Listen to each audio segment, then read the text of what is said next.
Baruch atah Adonai Eloheinu melech haolam, asher kitshanu b'mitzvotav v'tzivanu la'asok b'devrei Torah. Our Torah portion for this week is entitled פינחס, or Phineas, פינחס. And it's taken from Numbers 25, verse 10, through Numbers 30, verse 1. וידבר אדוני אל משה לאמור, פינחס בן אליעזר בן אהרון הכהן השיב את חמתי מעל בני ישראל בקנאו את קנאתי בתוכם ולא קילתי את בני ישראל בין נתי. The Lord spoke to Moses, saying, פינחס, son of Eleazar, son of Aaron, the priest, has turned back my wrath from the Israelites by displaying among them his passion for me, so that I did not wipe out the Israelite people in my passion. Psalm 34. I will bless the Lord at all times. His praise shall continuously be in my mouth. My soul shall make its boast in the Lord. The humble shall hear of it and be glad. O magnify the Lord with me, and let us exalt his name together. I sought the Lord, and he heard me, and delivered me from all my fears. They looked to him and were radiant, and their faces were not ashamed. This poor man cried out, and the Lord heard him, and saved him out of all his troubles. The angel of the Lord encamps all around those who fear him, and delivers them. O taste and see that the Lord is good. Blessed is the man who trusts in him. O fear the Lord, you his saints. There is no want to those who fear him. The young lion lacks and suffers hunger, but those who seek the Lord shall not lack any good thing. Come, you children, listen to me. I will teach you the fear of the Lord. Who is the man who desires life and loves many days, that he may see good? Keep your tongue from evil, and your lips from spreading deceit. Depart from evil and do good. Seek peace and pursue it. The eyes of the Lord are on the righteous, and his ears are open to their cry. The face of the Lord is against those who do evil, to cut off the remembrance of those from the earth. The righteous cry out, and the Lord hears and delivers them out of all their trouble. The Lord is near to those who have a broken heart, and saves such as have a contrite spirit. Many are the afflictions of the righteous, but the Lord delivers him out of them all. He guards all his bones, not one of them is broken. Evil shall slay the wicked, and those who hate the righteous shall be condemned. The Lord redeems the soul of his servants, and none of those who trust in him shall be condemned. This is the word of the Lord. Our Father in heaven, hallowed be your name. May your kingdom come. May your will be done. We give thanks for your greatness, Lord, for your grace that sustains us, for your covenant that reminds us how to live. And we give thanks, Lord, for a freedom that no other people can enjoy, being free in the Lord and being set free by him. And in this freedom we enjoy his presence, and we enjoy his goodness and his blessings.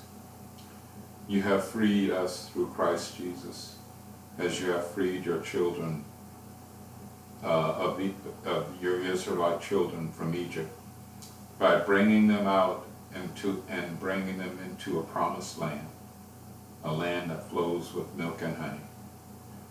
And you have given us a day to recognize that freedom, a day to worship and acknowledge the God who delivers and keeps his promises. For we are free, Lord. And we are free to do as we please, to worship, to rest, to recount the great blessings of God and the great deliverance he has given to us. And we give thanks for the Son and the Spirit that remains. Continuously be with us, Lord, and guide us in your path and truth, that we may fall in love with you more and more each day. Amen. Amen. In your Son's name we pray. Amen. Amen.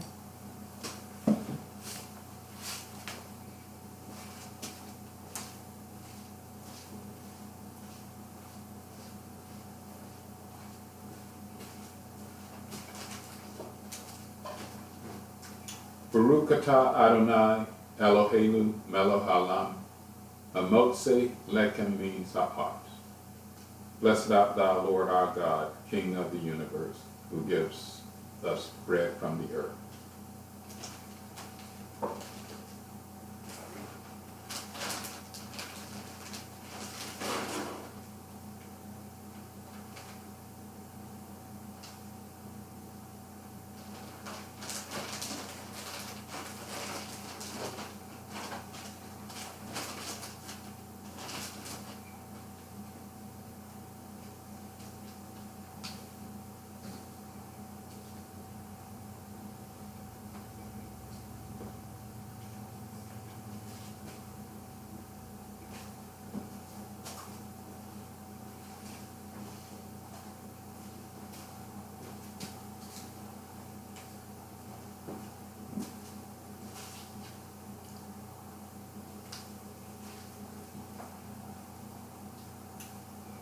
Baruch atah Adonai Eloheinu melech haolam, Berei pri hagapen. Blessed art thou, Lord our God, King of the universe, who gives us the fruit of the vine.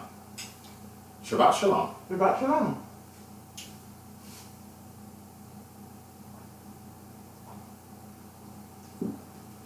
Shabbat shalom. Shabbat shalom. Shabbat, Shabbat, Shabbat, Shabbat, Shalom. Shabbat, Shalom. Shabbat, Shalom. Shabbat, Shabbat, Shabbat, Shabbat, Shalom.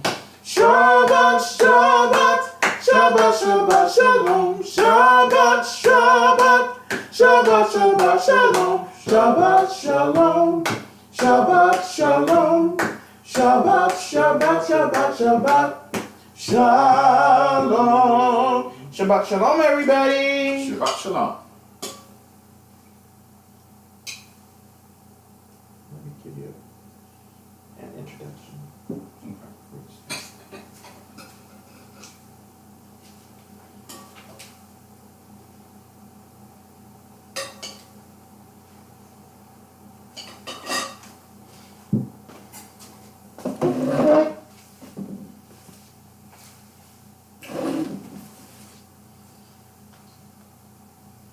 Pincus is divided into 3 sections. Let's see one. Make sure 1, 2, 3. Yes. The first section is entitled Punishment and Reward, and it starts at Numbers 25, verse 10 through 18. The next section is entitled Of Census and Women's Inheritance, Numbers 25, verse 19 through 27, verse 23. And this third section is entitled Offerings, Festivals, and Vows of Women. And that's Numbers 28, 1 through 29,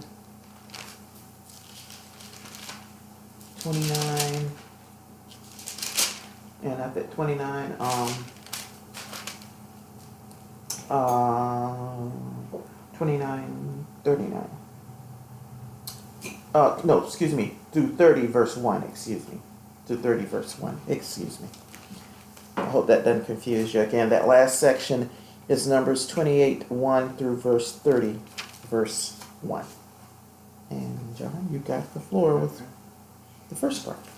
Then the Lord said to Moses, saying, Pincus, the son of Eleazar, the son of Aaron the priest, has turned back my wrath from the children of Israel, because he was zealous with my zeal among them, so that I did not consume the children of Israel in my zeal.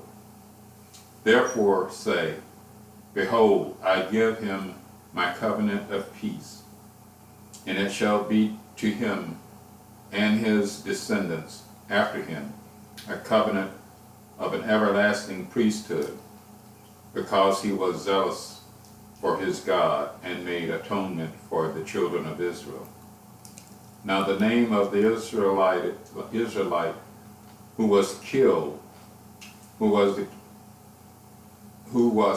with the Midianite woman was Zimar, the son of Salu, the leader of a father's house among the Semonites. And the name of the Midian woman who was killed was Kosabi, the daughter of Zur. He was the head of the people of the father's house in Midian. Then the Lord spoke to Moses, saying, Harass the Midianites and attack them, for they harassed you in their schemes, by which they seduced you in the matter of PR and in the matter of Kozibah. And the daughters of the leaders of Midian, their sisters, who was killed in the day of the plague before Peor. Now, this chapter talks about Phineas as being zealous for the Lord, and he actually killed some very notable people, princes in both Israelite and Midian, and he didn't do it per se for himself, but because he was zealous for the Lord, and wanted to stop this partly idolatry that was going on. Also, what was going on was adultery that was going on. The two people came into the camp and was parading their idolatry and parading their immorality, and all the other people, or the other folks, or a number of other folks, were at the temple. They were lost and they didn't know what to do. They were weeping and crying, and they just didn't know how to act. Now, it's the couple of interesting things here is that the Midianite woman was probably related to, within a group of people. Let me put it this way: Moses married a Midianite woman. And Jethro, his father-in-law, was Midianite. Now, I don't know if that was one of the reasons folks were just didn't want to act on their behalf, because these were Moses' relatives, and somehow maybe they didn't want to offend Moses, but this was not true with Phineas. So he acted, and because of that, he received, I'm going to say, a special covenant, a covenant of peace. We say shalom, and which means peace, but it has a much more complex. It's a much more complex meaning than that. It has the context of being completeness. Has the idea of being safe and prosperity, contentment and friendship. And these are all the parts of this covenant of peace that God extended to him for what he had done. I guess also because of his zealousness for the Lord. This wasn't done for, he wasn't taking revenge in and of himself, but because of his zeal for the Lord is why he had done this thing. I also mentioned that these Moabite women, it wasn't just the one fellow, I dare say, probably many, but this was probably the most fragrant, and these were people in the upper echelon. They invited these women into the camp to commit idolatry and also immorality, which was a snare to the Israelite people. And in times past, when the Israelites fell into idolatry, God sent a plague. But that plague was stopped when Moses offered incense, and essentially he prayed and offered incense, and God stopped the plague at that time. But this time it's a little bit different, wherein the plague was stopped by judgment being executed. So the first plague was stopped by prayer, and this one was stopped by judgment on behalf of Phineas. What else did I say? Phineas was jealous for the Lord. He was not doing this to become a hero. He was not angry within himself, but his anger was towards God, or what the folks were doing against God.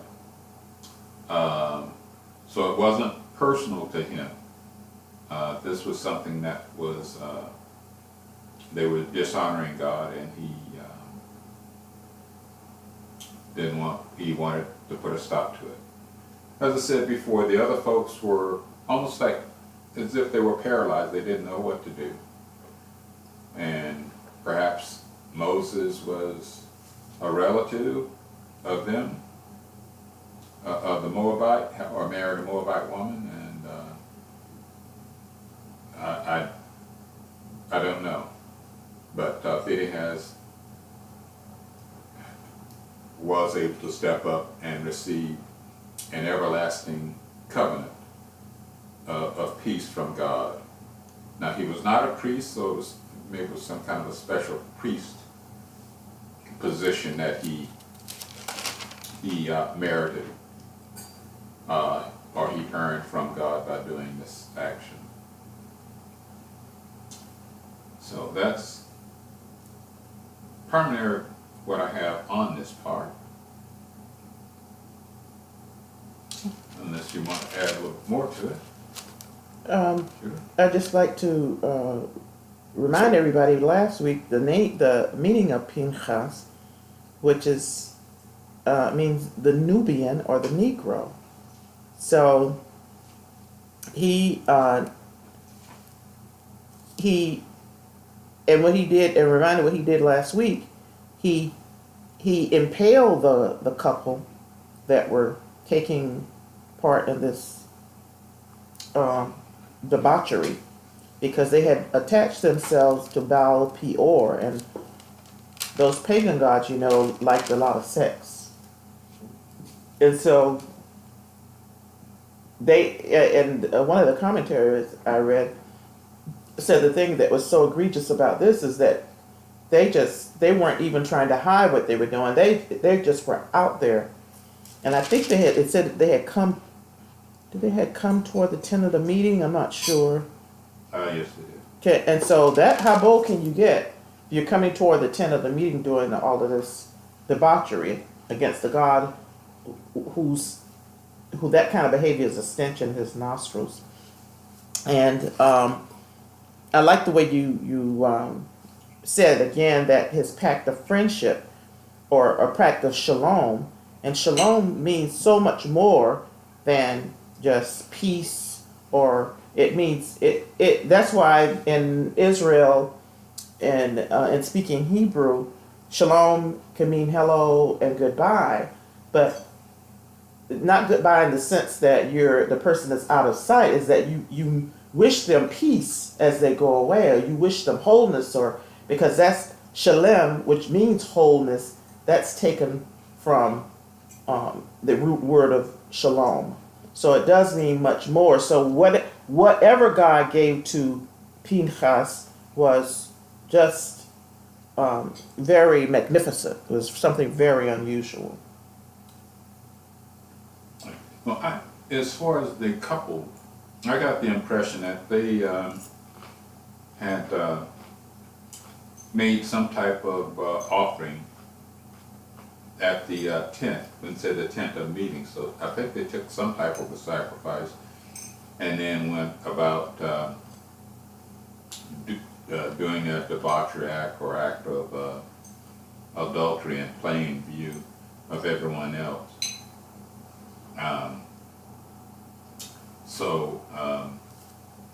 It was something very egregious and very immoral that they were doing. Well, what my commentary said, the name of the woman whose name is Cosby means voluptuous in a sexual sense. So Okay. they were doing, again, those gods, most of them wanted sexual debauchery. Right. So whatever they were doing wasn't kosher. Mm-hmm. All right. Now we go on to the second part, if you don't have anything else. No. And it's called Of Census and Women's Inheritance, from Numbers 25, verse 19 through 27, verse 23. And I'll start reading. Veyomer Adonai. Veyehi Acharei HaMaggefa. Veyomer Adonai. When the plague was over, the Lord said to Moses and to Eleazar, son of Aaron, the priest, take a census of the whole Israelite community from the age of 20 years up, by the ancestral houses, all Israelites able to bear arms. So Moses and Eleazar the priest, on the steps of Moab at the Jordan near Jericho, gave instructions about them, namely, those from 20 years up, as the Lord had commanded Moses. The descendants of the Israelites who came out of the land of Egypt were Reuben, Israel's firstborn, descendants of Reuben, of Enoch, the clan of Enochites, of Palul, the clan of Paluites, of Hezron, the clan of Hezronites, of Carmi, the clan of Carmites. Those are the clans of Reubenites. The persons enrolled came to 43,730. Born to Palul, Eliab, the sons of Eliab were Nemuel and Dathan and Abiram. These are the same Dathan and Abiram chosen in the assembly who agitated against Moses and Aaron as part of Korach's band when they agitated against the Lord. Whereupon the earth opened its mouth and swallowed them up with Korach. When that band died, when the fire consumed the 250 men, they became an example. The sons of Korach, however, did not die. Descendants of Simeon by their clans, of Nemuel, the clan of Nemulites, of Jabin, of Yamin, the clan of the Yaminites, of Yachin, the clan of the Yachinites, of Zerach, the clan of the Zerites, of Shaul, the clan of the Shaulites. Those are the clans of the Simonites, persons enrolled 22,200. Descendants of Gad by their clans, of Zephon, the clan of the Zephonites, of Haggai, the clan of the Haggites, of Shuni, the clan of the Shunites, of Ozni, the clan of the Oznites, of Eri, the clan of the Erites, of Arod, the clan of Oradites, of Areli, the clan of the Arelites. Those are the clans of Gad's descendants, persons enrolled 40,500. Born to Judah, Er and Onan. Er and Onan died in the land of Canaan. Descendants of Judah by their clans, of Shelah, the clan of the Shelonites, of Perez, the clan of the Perizzites, of Zerach, the clan of the Zerahites. Descendants of Perez, of Hezron, the clan of Hezronites, of Hamul, the clan of the Hamulites. Those are the clan of Judah, persons enrolled 76,500.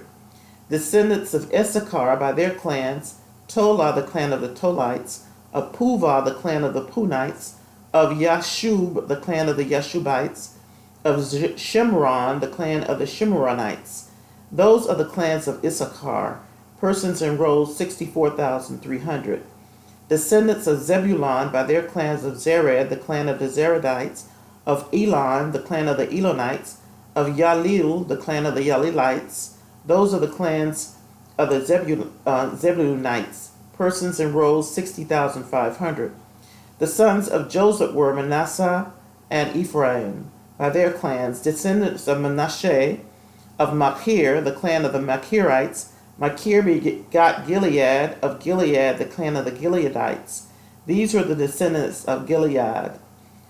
Isser, the clan of the Isserites, of Helek, the clan of the Helekites, of Asriel, the clan of the Asrielites, of Shechem, the clan of the Shechemites, of Shemida, the clan of the Shemidites, of Hefer, the clan of the Heferites. Now Zelophehad, son of Hefer, had no sons, only daughters. The names of Zelophehad's daughters were Machlah, Noach, Haglah, Milcah, and Tirzah.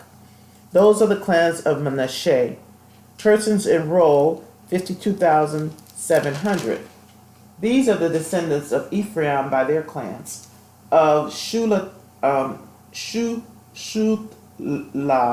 the clans of the Shuthlites, of Becher, the clan of the Becherites, of Tehan, the clan of the Tehanites.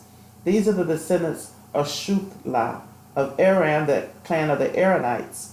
Those are the clans of Ephraim's descendants, persons enrolled 32,500.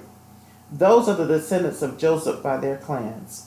The descendants of Benjamin by their clans, Benjamin, of Bela, the son of the Belites, of Ashbel, the clan of the Ashbelites, of Ahiram, the clan of the Ahirites, of Shephufam, the clan of the Shufamites, of Hufam, the clan of the Hufamites. The clans of Bela were Ard and Naaman, of Ard, the clan of the Ardites, of Naaman, the clan of the Naamites. Those are the descendants of Benjamin by their clans, persons enrolled 45,600. These are the descendants of Dan by the clans of Shumham, the clan of the Shuhamites. Those are the clans of Dan by their clans, all the clans of the Shumites, persons enrolled 64,400. Descendants of Asher by their clans, of Imnah, the clans of the Imnites, of Yishvi, the clan of the Yishvites, of Beriah, the clan of the Berites, of the descendants of Beriah, of Heber, the clan of the Heberites, of Machel, the clan of the Hakilites. The name of Asher's daughter was Serach. These are the clans of the Asher's descendants. Persons enrolled 53,400. The descendants of Naphtali by the clans of Yazil, the clan of the Yazilites, of Guni, the clan of the Gunites, of Yazer, the clan of the Yezerites, of Shelem, the clan of the Shelemites. Those are the clan of the Naphtalites. Clan by clan, persons enrolled 45,400. This is the enrollment of the Israelites, 601,730. The Lord spoke to Moses, saying, Among these shall the land be apportioned as shares according to the listed names. With larger groups increase the share, with smaller groups reduce the share. Each is to be assigned its share according to its enrollment. The land, moreover, is to be apportioned by lot. and the allotment shall be made according to the listings of their ancestral tribes. Each portion shall be assigned by lot, whether for larger or smaller groups. This is the enrollment of the Levites by their clan: of Gershon, the clan of the Gershonites; of Kohath, the clan of the Kohathites; of Merari, the clan of the Merarites. These are the clans of Levi: the clan of Libnites, the clan of Hebronites, the clan of Machlites, the clan of Mushites, the clan of Korahites. Kohath begot Amram. The name of Amram's wife was Jochebed, daughter of Levi, who was born to Levi in Egypt. She bore to Amram Aaron and Moses, and their sister Miriam. To Aaron were born Nadab and Abihu, Eleazar and Ithamar. Nadab and Abihu died when they offered alien fire before the Lord. Their enrollment of 23,000 comprised all males from a month up. They were not part of the regular enrollment of the Israelites, since no share was assigned to them among the Israelites. These are the persons enrolled by Moses and Eleazar the priest, who registered the Israelites on the steppes of Moab at the Jordan near Jericho. Among these, there are not one of those enrolled by Moses and Aaron, the priests, when they recorded the Israelites in the wilderness of Sinai. For the Lord had said of them, they shall die in the wilderness. Not one of them survived except Caleb, son of Jephunneh, and Joshua, son of Nun. The daughters of Zelophehad of Manassite family, son of Hepher, son of Gilead, son of Machir, son of Manasseh, son of Joseph, came forward. The names of the daughters were Machlah, Noach, Haglah, Milcah, and Tirzah. They stood before Moses, Eleazar the priest, and the chieftains in the whole assembly at the entrance of the tent of the meeting. And they said, Our father died in the wilderness. He was not one of the faction, Korach's faction, which banded together against the Lord, but died for his own sin, and he has left no sons. Let not our father's name be lost to his clan, just because he had no son. Give us a holding among our father's kinsmen. Moses brought their case before the Lord. The Lord said to Moses, The plea of Zelophehad's daughters is just. You should give them a hereditary holding among their father's kinsmen. Transfer their father's share to them. Further, speak to the Israelite people as follows. If a man dies without leaving a son, you shall transfer his property to his daughter. If he has no daughter, you shall assign the property to his brothers. If he has no brothers, you shall assign the property to his father's brothers. If his father had no brothers, you shall assign his property to the nearest relative in his own clan, and he shall inherit it. This shall be the law and procedure for the Israelites, in accordance with the Lord's command to Moses. The Lord said to Moses, Ascend these heights of Abiram, and view the land that I have given to the Israelite people. And when you have seen it, you too shall be gathered to your kin, just as your brother Aaron was. For in the wilderness of Zin, when the community was contentious, you disobeyed my command to uphold my sanctity in their sight by means of the water. Those are the waters of Meribah Kadesh in the wilderness of Zin. Moses spoke to the Lord, saying, Let the Lord, source of the breath of all flesh, appoint someone over the community, who shall go out before them and come in before them, and who shall take them out and bring them in, so that the Lord's community may not be like sheep that have no shepherd. And the Lord answered Moses, Single out Joshua son of Nun, an inspired man, and lay your hand upon him. Have him stand before Eleazar the priest and before the whole community, and commission him in their sight. Invest him with some of your authority, so that the whole Israelite community may obey. But he shall present himself to Eleazar the priest, who shall on his behalf seek the decision of the Urim before the Lord. By such instruction they shall go out, and by such instruction they shall come in, he and all the Israelites, the whole community. Moses did as the Lord commanded him. He took Joshua and had him stand before Eleazar the priest and before the whole community. He laid hands upon him and commissioned him as the Lord had spoken through Moses. This was indeed probably a lot of things in here that means something, especially I don't think the names of the descendants of each of the heads of the tribes is in here by mistake because they remind us of what happened about Korach and who he belonged to, and also about the number of people from each tribe. That was very important, explaining how the land was going to be apportioned. And I made a couple of notes about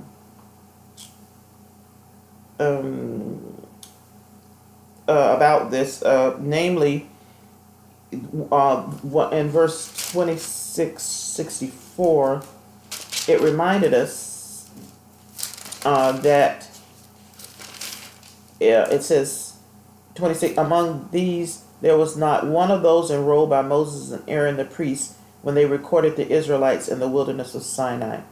For the Lord had said of them, they shall die in the wilderness. That, I thought that's a very important point.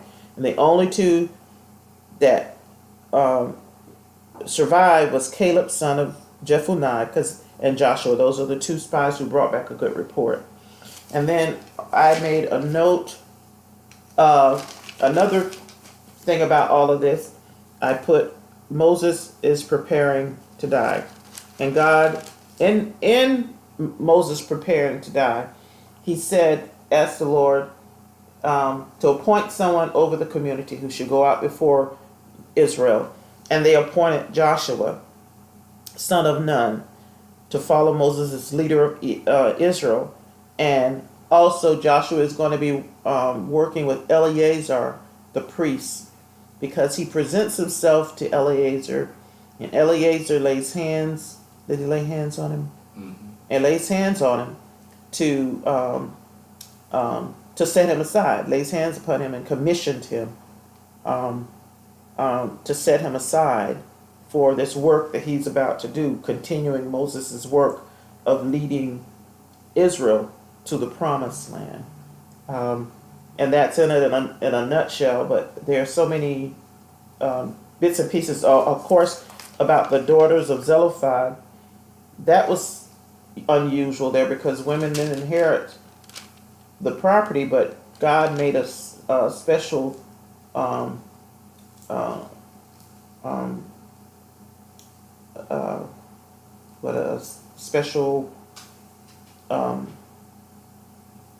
point for them that they could inherit their father's property.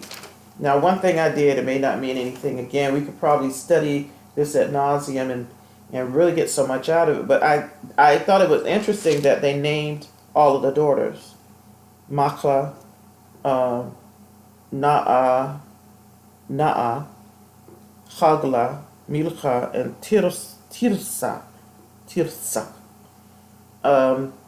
And I looked up the meanings of their names, and this is just a side note, and I hope I got it right. Machlah, from what I could make of it, is disease. And Noah meant moving. Hagla meant I saw a rock or partnership, or partridge. Malcha means queen, and Tirza means to satisfy. And that's just a side note. I'm always curious about what people's names mean. Just as Piנחas meant the Nubian, and again that gives us another insight into maybe personalities or what's going on. So that's just a side note. John? What was the name of the woman who came and made this request? Let's see. I think all of the daughters said descendants of the. The daughters of Zelophehad. They have a spokesman. Let's see. They stood before Moses. It said they, and said our father. So all of them, but they didn't have a spokesman. But I don't know if it's mean anything by the first one being named. But again, names do mean something, and I thought that was interesting. And I just bring that up. One commentator made something interesting, and why the daughters made this request is because they had a particular love for the land. Mm. And they were, they were, I guess, looking for a deeper relationship with God, or tied the relationship with God to the land itself. Mm-hmm. But they had a love for the land. they were going to be in the land anyway. Mm-hmm. No matter what, women, they may not own the land, but they live on the land. They benefit from the land. Mm-hmm. But it was something that they tied it to a special relationship that these women had towards the land itself. And they mentioned their father's name. Father would not get an inheritance because he was dead and had no sons. So, but they would not have been without land. They would have gotten land. They would have had a place to stay. It's not like they wouldn't have had a place to stay Mm-hmm. as soon as they got married. But a little bit more than one, as one commentator mentioned, that they perhaps had a special love for the land itself. And just to add to what you said before, that this is a new group of people Mm-hmm. that are entering the land, and not the rebellious people that entered the land. Because the people who rebelled, they're all dead. So it's a new group. And how did I put this? I said the group of people who did not want a relationship with God have all died. Mm-hmm. And I'm saying the rebels, well, actually, because they wanted to go back to Egypt. Right. They were not looking for a relationship with God. So they're all dead. And a new group or new generation is ready to enter this land. Census was done for two reasons. Well, one for to establish an army and to apportion the land, see who gets what. I forget about that. That's a good reminder. It was to establish an army because they took a census of the men 20 years, Right. 20 years, and that's 20 years up to from the age of 20 years up. It Mhm. says, but in 20 years you serve in the army. Right. So they were. That's right. They needed to know how much of an army they had. Right. And not that God couldn't do everything, but again, it's to how much of an army, and for them to be up and go, because settling the land was going to entail an army, and that's what they left out of Egypt, as an army of God, because remember we talked about that the language in Hebrew that they used when God said gird themselves up, well, it meant gird themselves up with a weapon. Right. And you're an army, and so they left out, and it also says very plainly that they were leaving out as an army of the God of Israel. So, yes. All right.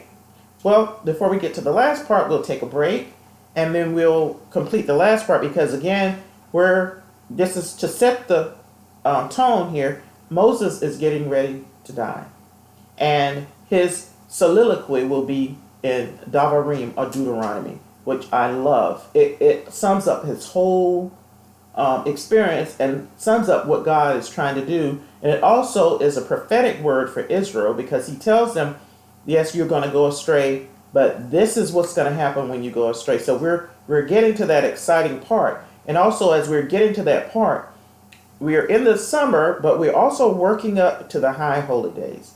So this is indeed exciting, because they're entering into the land. And this is very exciting. So we'll take a break right now, and then we'll come back to the last part, which is called Offerings, Festivals, and Vows of Women. Okay? All right. Thank you.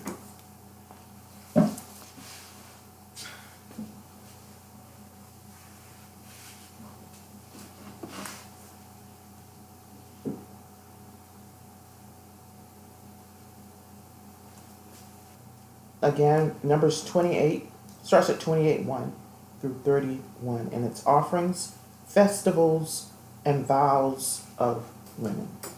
John? Now the Lord spoke to Moses, saying, command the children of Israel and say to them, my offering, my food, for my offerings made by fire as a sweet aroma to me, you shall be careful to offer to me at their appointed times. And you shall say to them, this is the offering made by fire you shall offer to the Lord.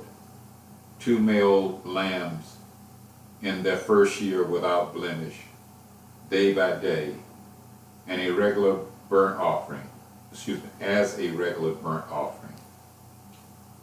The one lamb you shall offer in the morning, and the other lamb you shall offer in the evening.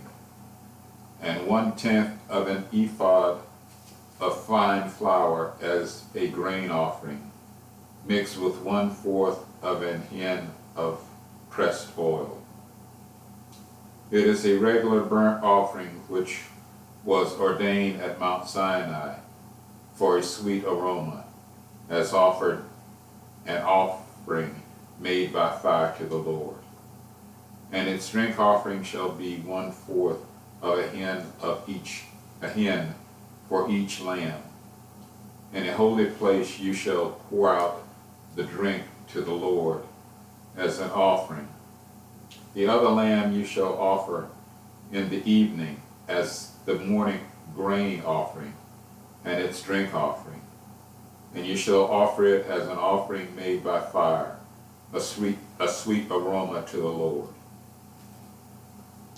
And on the Sabbath day, 2 lambs in their first year without blemish, and 1/10 of a hin of oil with its drink offering. This is the burnt offering for every Sabbath, beside the regular burnt offering with its drink offerings. At the beginning of your month you shall present a burnt offering to the Lord, 2 young bulls, 1 ram, and 7 lambs, and their first year without blemish, in their first year without blemish. 3/10 of an ephod of fine flour as a grain offering mixed with oil. For each bull, 1/10 of an ephod of fine flour as a grain offering mixed with oil for the 1 ram, and 1/10 of an ephod of flour mixed with oil as a grain offering for each lamb, and a burnt offering of sweet aroma, an offering made by fire to the Lord. Their drink offering shall be half a hin of wine for a bull, 1/10 of a hin for a ram, 1/4 of a hin for a lamb. This is the burnt offering for each month throughout the months of the year. Also 1 kid of the goats as a sin offering to the Lord shall be offered besides the regular burnt offerings and the drink offering. On the 14th day of the first month is the Passover of the Lord, and on the 15th day of this month is the feast unleavened bread shall be eaten for 7 days. On the first day you shall have a holy convocation. You shall do no customary work, and you shall present an offering made by fire as a burnt offering to the Lord. 2 young bulls, 1 ram, and 7 lambs in their first year. Be sure they are without blemish. Their grain offering shall be of fine flour, mixed with oil, 3/10 of an ephod you shall offer for a bull, and 1/10 for a ram. You shall offer 1/10 of an ephod for each of the 7 lambs. Also 1 goat as a sin offering to make atonement for you. You shall offer these besides the burnt offerings of the morning, which is for a regular burnt offering. In this manner you shall offer the food of the offerings made by fire for 7 days, as a sweet aroma to the Lord. It shall be offered besides the regular burnt offerings and its drink offerings. And on the 7th day you shall have a holy convocation. You shall do no customary work. And on the day of the first fruits, when you bring in new grain for the Lord as your feast of weeks, you shall have a holy convocation. You shall do no customary work. You shall present a burnt offering as a sweet aroma to the Lord, 2 young bulls, 1 ram, and 7 lambs in its first year. And their grain offerings of fine flour mixed with oil, 3/10 of an ephod for each bull, 2/10 for 1 ram, and 1/10 for each of the 7 lambs. Also 1 kid of the goat to make atonement. Be sure they are without blemish.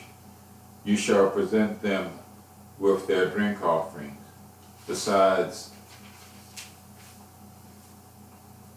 the regular burnt offerings, with its grain offerings. Chapter 29, verse 1. In the 7th month of the first day of the month, you shall observe a sacred occasion. You shall not work at your occupations. You shall observe it as a day when the horn is sounded. You shall present a burnt offering of pleasing odor to the Lord. 1 bull of the herd, 1 ram, and 7 yearling lambs without blemish. The meal offering with them, choice flour with oil mixed in, shall be 3/10 of a measure for a bull, 2/10 for a ram, and 1/10 for each of the 7 lambs. And there shall be 1 goat for a sin offering, to make expiation in your behalf. In addition to the burnt offering of the new moon with its meal offering, and the regular burnt offering with its meal offering, each with its libation as prescribed, offerings by fire of pleasing odor to the Lord. On the 10th day of the same 7th month you shall observe a sacred occasion, when you shall practice self-denial. You shall do no work. You shall present to the Lord a burnt offering of pleasing odor, 1 bull of the herd, 1 ram, 7 yearling lambs. See that they are without blemish. The meal offering with them of choice flour with oil mixed in shall be 3/10 of a measure for a bull, 2/10 for 1 ram, 1/10 for each of the 7 lambs.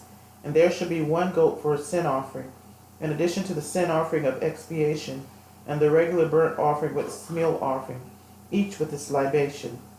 On the 15th day of the 7th month you shall observe a sacred occasion. You shall not work at your occupations. 7 days you shall observe a festival of the Lord. You shall present a burnt offering and an offering by fire of pleasing odor to the Lord, 13 bulls of the herd, 2 rams, 14 yearling lambs. They shall be without blemish. The meal offering with them of choice flour with oil mixed in shall be 3/10 of a measure for each of the 13 bulls, 2/10 for each of the 2 rams, 1/10 for each of the 14 lambs. And there should be 1 goat for a sin offering, in addition to the regular burnt offering, its meal offering and libation. The 2nd day, 12 bulls of the herd, 2 rams, 14 yearling lambs, without blemish. The meal offerings and libation for the bulls, rams and lambs in the quantities prescribed, and 1 goat for a sin offering, in addition to the regular burnt offering, its meal offering and libations. On the 3rd day, 11 bulls, 2 rams, 14 yearling lambs without blemish. The meal offering and libations for the bulls, rams, and lambs in the quantity prescribed, and 1 goat for a sin offering, in addition to the regular burnt offering, its meal offering and libation. 4th day, 10 bulls, 2 rams, 14 yearling lambs without blemish, the meal offering and libations for the bulls, rams, and lambs in the quantities prescribed, and 1 goat for a sin offering, in addition to the regular burnt offering, its meal offering and libation. On the 5th day, 9 bulls, 2 rams, 14 yearling lambs without blemish, the meal offering and libations for the bulls, rams and lambs in the quantities prescribed, and 1 goat for a sin offering, in addition to the regular burnt offering, its meal offering and libation. The 6th day, 8 bulls, 2 rams, 14 yearling lambs without blemish, the meal offering and libations, the bulls, rams, and lambs in the quantities prescribed, 1 goat for a sin offering, in addition to the regular burnt offering, its meal offering and libations. On the 7th day, 7 bulls, 2 rams, 14 yearling lambs without blemish, the meal offerings and libations for the bulls, rams, and lambs in the quantities prescribed, and 1 goat for a sin offering, in addition to the regular burnt offering, its meal offering and libation. On the 8th day you shall hold a solemn gathering. You shall not work at your occupation. You shall present a burnt offering, an offering by fire, a pleasing odor to the Lord, 1 bull, 1 ram, 7 yearling lambs without blemish, the meal offerings and libations for the bull, the ram and the lambs in the quantities prescribed, and 1 goat for a sin offering, in addition to the regular burnt offering, its meal offering and libation. All these you shall offer to the Lord at the stated times, in addition to your votive and freewill offerings, be they burnt offerings, meal offerings, libations, or offerings of well-being. So Moses spoke to the Israelites, just as the Lord had commanded Moses. Moses spoke to the heads of the Israelite tribes, saying, This is what the Lord has commanded. If a man makes a vow to the Lord and takes an... I overshot my... So Moses spoke to the Israelites, just as the Lord had commanded Moses. And while I was reading this, question kind of popped into my head, because I'll tell you what caused me to have this question. And okay, when you were reading in verse 9 of 28, and they're talking about what's to be offered and in the temple, it's not called the temple, it's called the Tent of meeting. tent of the meetings. It says on the Sabbath day, 2 yearling lambs without blemish, and so on and so forth. And then I said, okay, well maybe I didn't read right. And then I was paying a lot of attention to what they were offering during Sukkot, during the festival on the 15th day of the 7th month. And on the first day is a holy convocation. But even on the holy convocation on the 1st and the 8th day, they still offered these bulls, rams, goats, and lambs. So I guess I'm kind of naive, or just didn't remember that even on a Sabbath or a holy convocation day, they were doing burnt offerings in the tent of the meeting or the temple. Well, yes. Is that what you read? Is that that's what I see. They're continuous offerings, and they can't stop. In fact, the fire for the offering can't go out either. Well, I know in the synagogues now they have a light, and they call it the Ner Tamid, always going. Yeah. So like on Shabbat, where there's a prohibition in the home of lighting a candle, there's nothing to prevent you from having if you already have a fire lit, from using that fire. You can't start a new one. On the, and I thought that was interesting because one a rabbi I heard one time, he was saying that's when the Lord is here, when God is here on earth, that there will be a continuous light, that there will be no need for the darkness, because there will be all light. So you know what, that really then that put a whole new spin on it for me, in terms, not I say spin, but I'm sure I realized it before, but I mean I really realized it before, that there was that in the temple, in the tent of the meeting, there was always sacrifice. Correct. Mm-hmm. And there was always a light lit. Mm-hmm. And I guess that's why they needed the priest to make sure that enough oil in the lamps and everything, and they probably put extra in there on on the day before Shabbat so they wouldn't go out. Okay.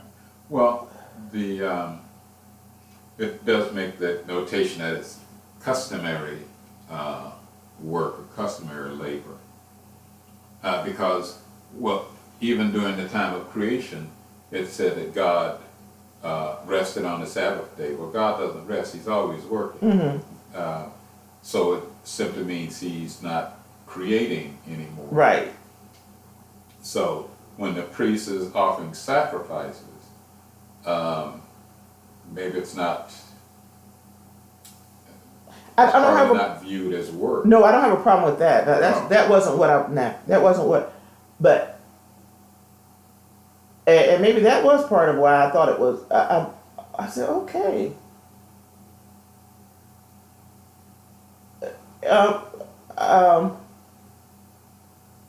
It's really deep, and I can't. It just brought up new questions for me when I actually saw it. That they were on holy days, that they were offering sacrifices in the in the tent of the meeting, the temple. Well, what hit me was the number of animals, and I'm saying, does this refer to each family or each head of the clan they're in? I don't know, or if it was just referring to Israel as a whole. I don't know. That would, I'm not sure, because each day that's a lot of animals. Right. Every day. So I don't know. That's what kind of struck me. Mm-hmm. And these are perpetual offerings that are continuously going on. It says communal obligations in my Oh, yeah. in my commentary. So I don't know. Well, a community, but they would just bring in that specific number each day. Yes, I know for each day. But it said communal, so I'm assuming that the community. Does that mean the whole Israelite community? This is all that the community offers. Now these are just the burnt offering. Now there's still other offerings. Right. That come into place. Okay. But the note I made though, because Sukkot, in terms of the festivals that have been fulfilled, and I don't want to get it wrong, but there's at least, I put it this way, there's at least one festival that has not been fulfilled, and that is Sukkot, because in terms of Jesus or Yeshua, because Yeshua came and he died, so that fulfills the Passover offer, and then Pentecost or Shavuot is when the giving of the Holy Spirit, that's been fulfilled, and so they said that so Jesus' return will be fulfilled in that particular time during the high holy days. And I love it when it talks about it was talking about when you were reading. It says the trumpet. It talks about the trumpet sounding, and that's at Rosh Hashanah. And in Revelation we hear about the trumpet. When Jesus returns, there will be a trumpet sounding, and so that's why there are many scholars who believe that his return will be during that season on the high holy days. And the fact that they're offering so many sacrifices, that Sukkot is a meaning, because it says they believe that's when he was born, that he was born during Sukkot. And that's when he tabernacled with us, and that's when he will again come and fulfill the 1,000-year reign, and again tabernacle with us, but that he will return during that time of the Feast of Trumpets, Rosh Hashanah, Yom Kippur in there. So that's why this is this is so. But I mean, it just struck me when it says on the Sabbath. But this is a continued. that it's almost like it's almost like I hope this analogy is not too gross, but it's almost like a furnace that they have to keep feeding. This tent of the meeting has a life, Mm-hmm. and the fact that God did inhabit it, that this is what He requires in order to. And matter of fact, one of my commentaries talked about God, His food offering. You know, a lot of the pagan gods use food too and all that stuff, but they use debauchery. But he says, my offering or my food. Well, we know God doesn't need food to sustain His body, but these offerings are sustaining something. The fact that our bodies need to be maintained 24 hours. That, if one system goes out during that 24-hour period, we die. Mm-hmm. So here's this living, breathing entity that needs to be maintained, and these are the offerings, these are the food, His sustenance that He needs. So now it all makes sense to me, because this was God, this was His abode right there with them, and this is what He needs in order to be maintained. Really, well. Yeah, these sacrifices and the fire, as I said before, they had to be maintained. They were done 3 times a day. And the prayers, two or 3 times a day. Uh-huh. And but the fire still has to be maintained even overnight. Right. And obviously it was done by the priest. Right. Maintaining this body for the Lord to inhabit.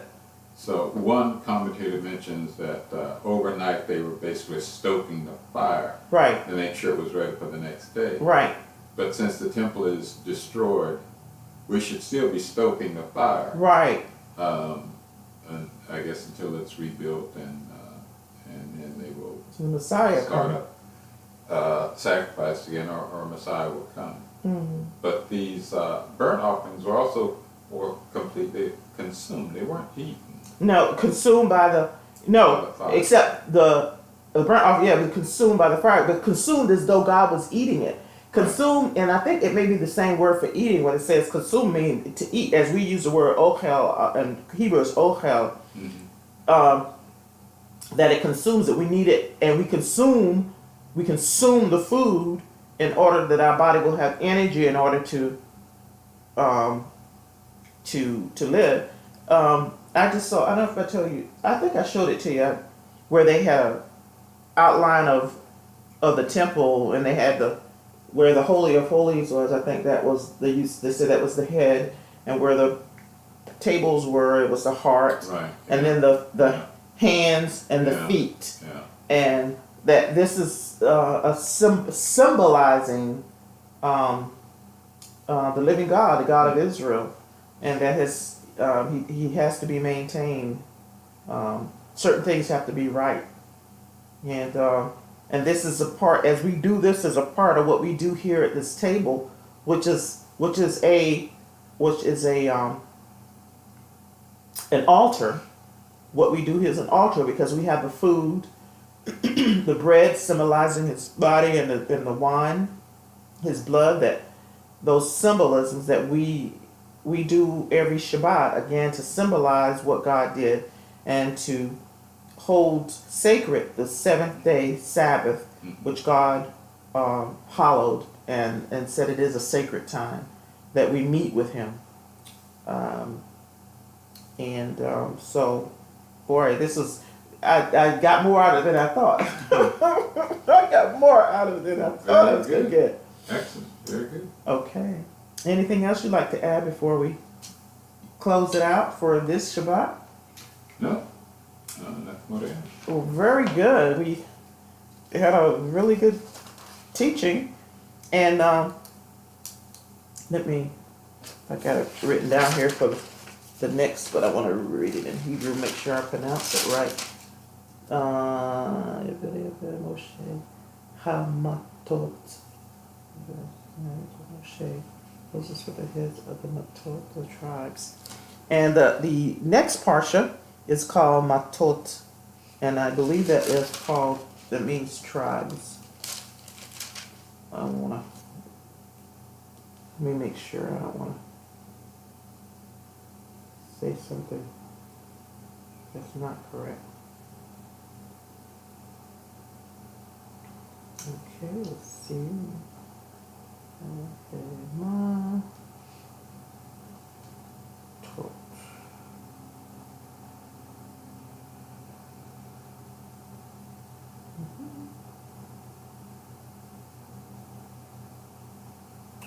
It says headquarters. Let's see if it tells me anything else. Not tot. Headquarters. Not tot. And I believe it means, yes, heads of the tribes. It says, Yadaber Moshe El Roshi Hamatot. Moses spoke to the heads of the Israelite Haroshi Hamatot Lebe. Yes, it's the tribes. So, Yadaber Moshe El Roshi Hamatot Lebeni Yisrael Lamor Ze Hadava Asher Sava Adonai. Moses spoke to the heads of the Israelite tribes, saying, "This is what the Lord has commanded." And it starts in Numbers 30, verse 2, and it goes through Numbers 32 through 42:42. And and then we have one more Parsha before we get to Masa'eh, before we get to Deuteronomy, Davarim. Okay, so that's the Parsha for this coming week. And unless you have anything else, if I forget to close with a song, we're going to close with a song tonight. And we'll close with a simple song.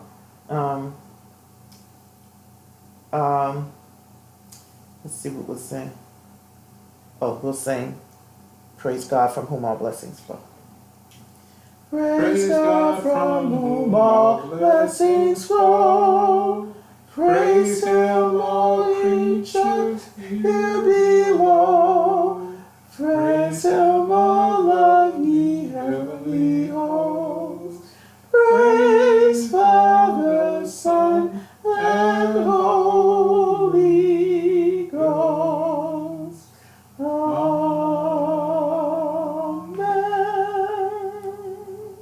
So, Shabbat Shalom, Shavua Tov, have a good week, and we thank God for being with us and opening our minds and allowing us to fall in love with Him more each day. I like that what you said too, that we fall in love with Him more each day. And may He open our eyes to the path that He has for us and fill us for what we'll need to go into the next week. And we thank you. Shabbat Shalom and Shavua Tov. Shabbat Shalom.